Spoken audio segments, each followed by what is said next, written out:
ഇമാം ഗസ്സാലി റളിയല്ലാഹു അൻഹു നിരീക്ഷിക്കുന്നുണ്ട്, നിന്റെ കൂട്ടുകാരൻ രണ്ടിലൊരാളായിരിക്കണം.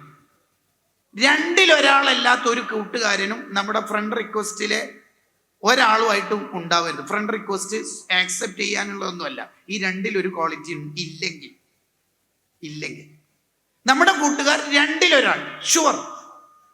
ഒന്ന്, നീ പഠിച്ച അറിവ് നിന്റെ അടുത്തുനിന്ന് കിട്ടണം എന്ന് ആഗ്രഹിക്കുന്ന കൂട്ടുകാരനായിരിക്കണം.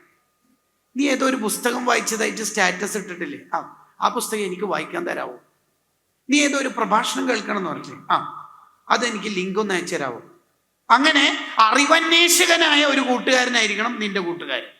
അയാൾ ദുനിയാവിൽ മാത്രമല്ല ആഖിറത്തിലും നിനക്ക് സ്വർഗത്തിലെ കൂട്ടുകാരനായിരിക്കും. രണ്ടാമത്തത്, നിനക്ക് അറിവ് ഇങ്ങോട്ട് പകർന്നു തരുന്ന ആളാവണം, അറിവുള്ള ആളായിരിക്കണം.